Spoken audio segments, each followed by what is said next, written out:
you have something important tomorrow. A job interview, a flight, a big presentation. And so you do everything right. You go to bed early. You close your eyes. And then your brain refuses to let you sleep. You lie there staring at the ceiling. Your thoughts won't stop. Your body feels wired. The more you check the clock, the more awake you become. And the cruel irony is that the harder you try to sleep, the further away sleep gets. You've been here before. Everyone has. But here's what you've never been told. This isn't a failure of discipline. It's not anxiety. It's not stress in the way you think of it. What's happening inside your brain on the night before something important is far stranger, far older, and far more deeply wired into you than you could imagine. Your brain is not broken. It is doing exactly what it evolved to do. And it is doing it to protect you. To understand why, you have to go back. Not decades, not centuries, hundreds of thousands of years. Before calendars, before clocks, before the concept of tomorrow even existed. Your ancestors lived in a world that rewarded alertness and punished complacency. The ones who stayed sharp when something mattered survived. The ones who didn't were gone. And that pressure, repeated across hundreds of generations, carved itself directly into the architecture of your nervous system. Sleep researcher Matthew Walker at UC Berkeley has spent years studying the relationship between stress, anticipation, and sleep architecture. What his research reveals is that the brain does not treat all nights equally. When your mind registers that tomorrow carries weight, it begins shifting resources. It activates systems. It starts preparing. And preparation, it turns out, is the enemy of sleep. Here is what actually happens inside you. Deep in your brain sits a structure called the hypothalamus. Think of it as the master clock and control center for your body's daily rhythms. Every evening, it signals the pineal gland to release melatonin, the hormone that nudges you towards sleep. But the hypothalamus does not work in isolation. It is in constant conversation with other regions of your brain, including the amygdala, which processes threat, and the prefrontal cortex, which handles planning, anticipation, and future-oriented thinking. When you know something important is coming, the prefrontal cortex lights up. It starts rehearsing, running scenarios, preparing for what might go wrong and what will need to go right. This is not overthinking. This is your brain's most sophisticated survival tool doing exactly what it was built to do. But it comes at a cost. The prefrontal cortex sends signals that blunt the melatonin response. Your body's sleep preparation cycle gets interrupted. And at the same time, your adrenal glands release a low, steady pulse of cortisol, the stress hormone that keeps you alert. You are not anxious. You are primed. And your ancient brain does not know the difference between a job interview and a lion outside the cave entrance. A study published in the journal Sleep, led by researchers at the University of Pennsylvania, including David Dingus, found that people consistently underperform on cognitive tasks the day after anticipatory sleeplessness, even when they report feeling fine. The brain suppresses its own awareness of fatigue under stress, which means you can feel more awake than you are. This is not a comfort.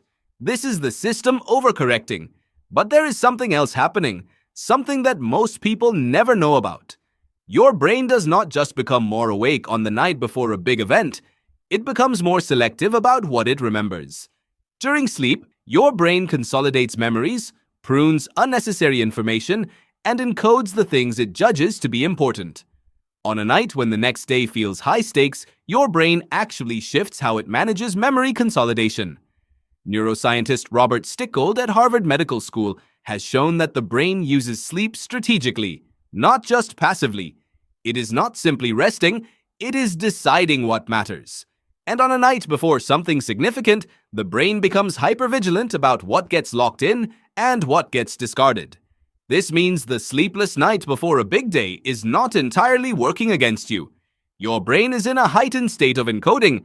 It is loading up on context. It is, in its own way, studying. The problem is not that your brain is preparing.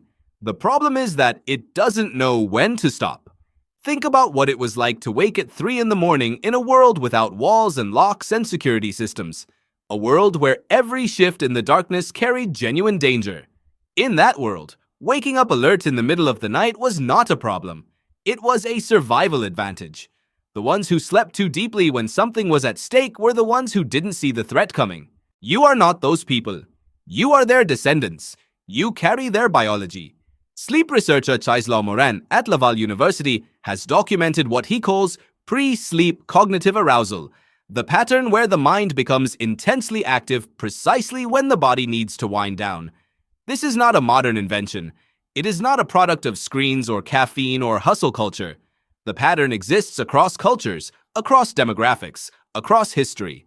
The content of the intrusive thoughts changes. The mechanism does not. So what do you actually do with this knowledge? First, you stop fighting it. The moment you decide that not sleeping is a catastrophe, you create a secondary layer of arousal on top of the first. Your brain is now stressed about being stressed, awake about being awake. Cortisol rises again. The cycle deepens. Sleep researchers call this psychophysiological insomnia, and it is almost always made worse by the effort to force sleep. Instead, you allow the brain to do what it is trying to do. Let it rehearse. Let it prepare. Give it a place to put its energy. Writing down your concerns, your plans, your worries for tomorrow, even briefly, has been shown in studies by psychologist Cian Bylock at the University of Chicago to offload the brain's anticipatory processing. When the brain knows the information has been externalized, it relaxes its grip. The preparation cycle eases. Sleep becomes possible again. And if sleep still doesn't come, here is what you need to understand. Your brain in anticipatory arousal mode is performing a kind of pre-performance review. It is not failing. It is readying you. Even without full sleep, the body continues to do biological maintenance during quiet rest. Your heart rate slows. Your breathing deepens. Your cells repair. You will not feel perfect in the morning, but you will be more ready than your anxious mind believes. Here is something that will change how you see yourself the next time this happens. The most important events in your life will always disturb your sleep. Not because you are weak, not because you are broken, but because your brain recognizes their weight. The ancient system inside you that lights up the night before something matters is the same system that gave your ancestors the edge to survive predators, prepare for hunts, and anticipate seasonal changes that could mean survival or starvation. Your brain does not distinguish between a presentation and a predator. It treats them both as worthy of full mobilization. And in a strange way, that is a kind of respect. Your brain knows this matters, and it will not let you sleep through it. Tonight, when you lie awake before something important, notice what's happening without judgment. Your hypothalamus is doing its job. Your prefrontal cortex is doing its job. Your amygdala is doing its job. The entire ancient system inside you has activated on your behalf. You are not failing to sleep. You are preparing to perform.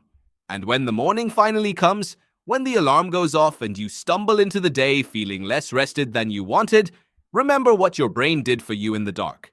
It spent the whole night getting you ready. That night you couldn't sleep? It was never really about sleep. It was always about what was coming next.